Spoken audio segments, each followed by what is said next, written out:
I'm thrilled to reflect upon the remarkable session that we experienced with the leadership from AWS, Dell, and HP come in. During this engaging discussion, Michelle, several marketers bought the new challenge that they're now facing, right?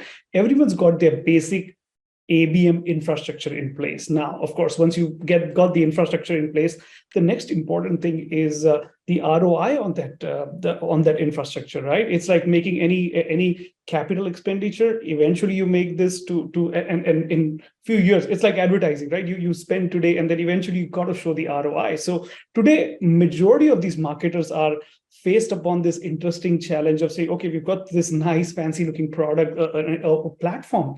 How do I now show the ROI on this particular platform? There's another very intriguing thing that came up during this session is, what do you really choose? There is a one-to-many strategy and there is one-to-one ABM strategy. While one-to-one sounds exciting, the fact of the matter is marketers don't have the budget nor the technology today to go after the one-to-one ABM. So you like it or not, you got to have to stick to the one-to-many. And when we started discussing about one-to-many strategy, after you've made the basic platform investment, understanding, right? Now, the next important thing you have to do is stop treating ABM like a tactic and rather treat it like a strategy, which means there are three important things that as a marketer, you'd have to focus on. Number one, content, right? You got to make sure that first, as Dan said, right, you don't need too huge a list, nor do you need too small a list. So you got to know what accounts you go after. Once you identify those accounts, the next important thing is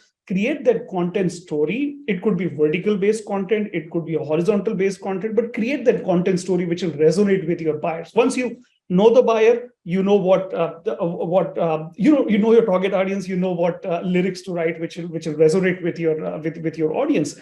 The next important thing is, of course, the process, which is and it includes the agreement that Dan was talking about, right? So understand how will these leads flow. How are you creating the seamless buying journey, which will make sure that the user, if he comes to your website, comes to your and download something, he or she should have a seamless experience with you rather than a broken experience. And of course, it's also important that you have that agreement with the sales team. And third, and the most important thing, and this is something that came up on my one-to-one conversations with marketers, is it also boils down to the activation partner. A platform, your internal content can do this much. Eventually, it is your activation partners, the partner that you work with in terms of distributing the content. Make sure they have the right audience. Do a critical evaluation of what vendor are you selecting in terms of engaging those audience, engaging those accounts. So this is another important thing that came up. Of course, you have the technology, you have the process, but unless you've got the right activation partner who's going to distribute the content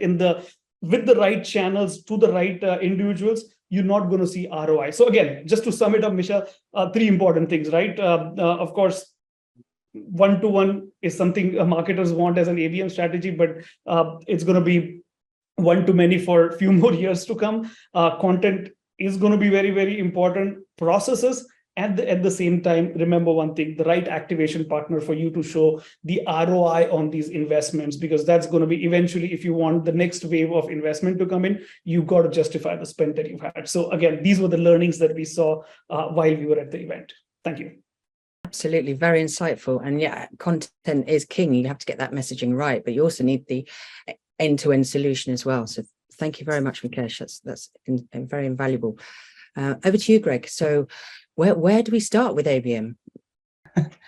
What a layered question, Michelle. I think one kind of core challenge is always looking at meeting BAU short-term requirements and goals versus medium to sort of long-term transformation. So as I kind of chat through a few layers, just bear that in mind. So I'd probably say there's three areas where I would think about starting and focusing.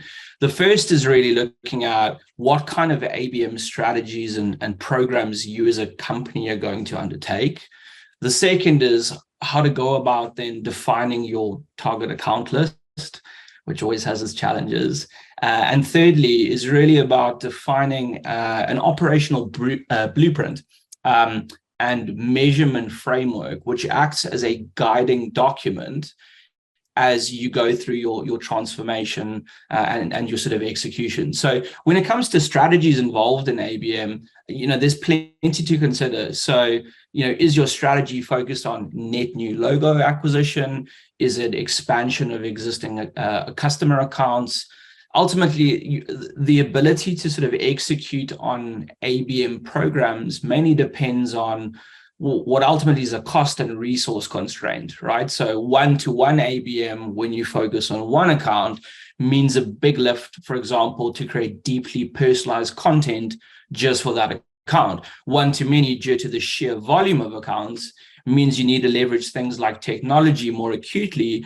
So it's kind of important to understand that regardless of strategy, you as a business need to clearly align on what a one-to-one, one-to-few, or one-to-many strategy would look like for you, the costs involved and the resources available, and how well equipped you actually are to get to some of these or some of the programs and getting those kind of off the ground. A quick example might be you might have a different approach for SMBs versus enterprises. Secondly, target account lists. Normally where so many challenges sort of stem from. So your target account list really needs to be aligned to your ICP being your ideal customer profile. And here we talk about that being a description of a company ideal for your solutions. It's generally made up of firmographic and technographic data. And you use that to then define your target account list. You would analyze things like financial data, CRM, marketing, technology platform data, and external data like intent to create what is, in essence, a list of companies who, one, have the greatest propensity to buy from you, and two, have the revenue available to you to make your investments into ABM internally actually worth it. And when that list gets created, it really should involve marketing, sales, product, and customer success, all in a joint sort of effort. What we often find with certain businesses, it stems from sales, for example. It's thrown over to marketing and it's sort of like, crack on with that. Finally, just to touch on the blueprint side, there's no real way of really coordinating a lot of different moving parts without a blueprint. I often sort of think of it a bit like trying to play or trying to conduct an orchestra without an actual conductor or any sort of sheet music, right? You need something to kind of align all of these different areas onto. So the blueprint really helps to define how well you can align your people, processes, platforms, and planning. So when an account, for example, moves from being engaged to qualified, what does that actually mean and what should happen next? Which teams get activated? Is it marketing? Is it sales? Is it marketing and sales? Do the SDRs reach out to, contacts within that account?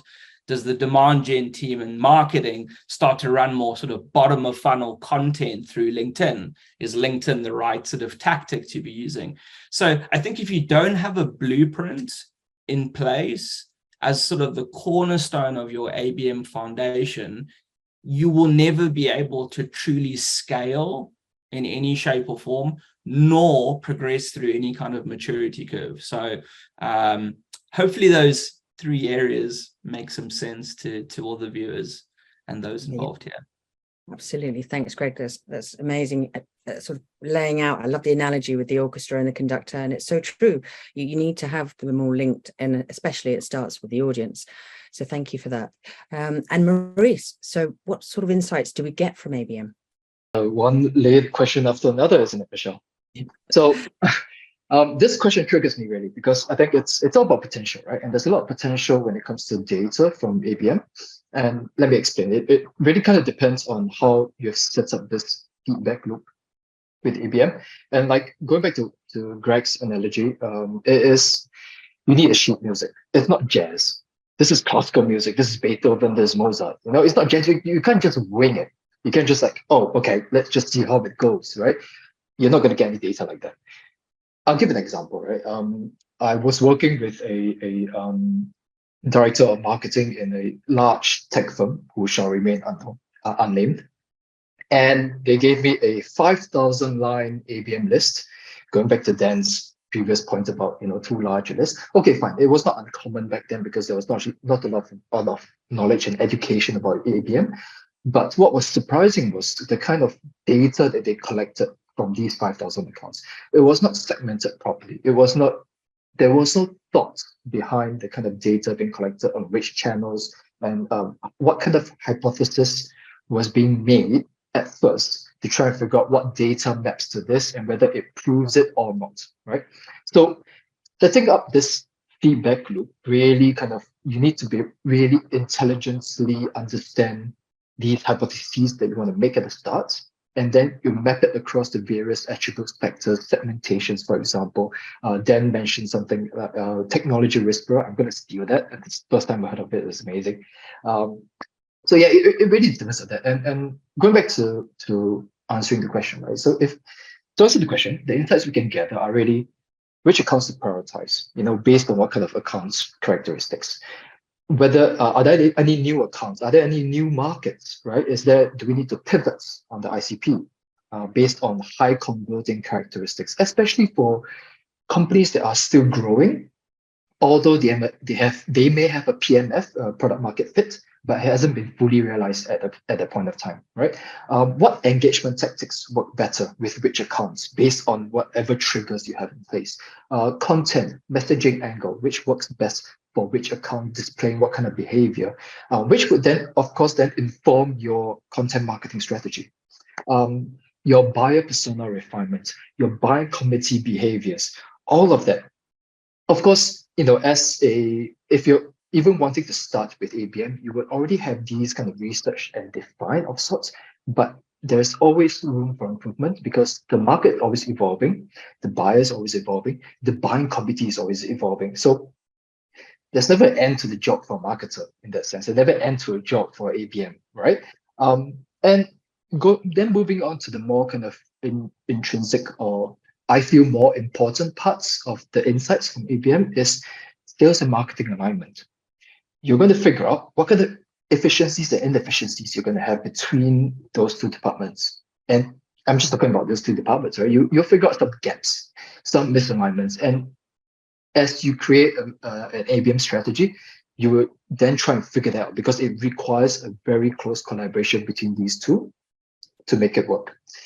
And this is something that is the next part is something that is not as prevalent or not as obvious for people. Every single tech company has a product or a service roadmap. There's a development cycle, there's a development process, right? If there is close collaboration between sales, marketing, and product teams, whatever feedback loop that comes back, whatever data that comes back from these ABM strategies will also inform what the product roadmap looks like.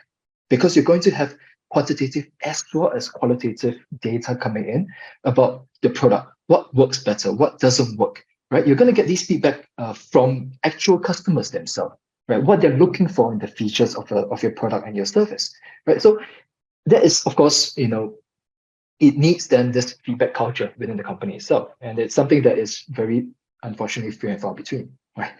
And of course, the last point is your standard stuff, ROI, CLV, your customer lifetime value. So, and to kind of just sum it up, it might seem really daunting at first, like all these insights, all this amazing stuff, all this potential. And that's why I say it's very triggering because I'm a data guy and I get really excited when it comes to data. So when I see all this potential, I'm like, yeah, there's so much you can do to change the organization, to change the way we process and the way we do things. And it might seem really daunting at first, but really to set it all up, set this feedback loop up and the tracking all up, it can start as simply as creating 1 or 2 hypotheses, selecting 10 accounts that you want to test this on. And then you slowly kind of create a picture of what this target account would look like and what this ABM strategy would look like, right? Using both quantitative as well as qualitative feedback mechanisms. I always, and going back to metaphors and all that, I always use this metaphor of a horribly pixelated image, right? It starts off that way. And as you gather more and more data, the image starts to become clearer and clearer and clearer until you have a very well or custom-built ABM strategy that has grown with your business needs and objectives completely tailored for your business. There is no cookie cutter process to this, right? Every ABM strategy is different for every single company. And I think that's really the takeaway of it.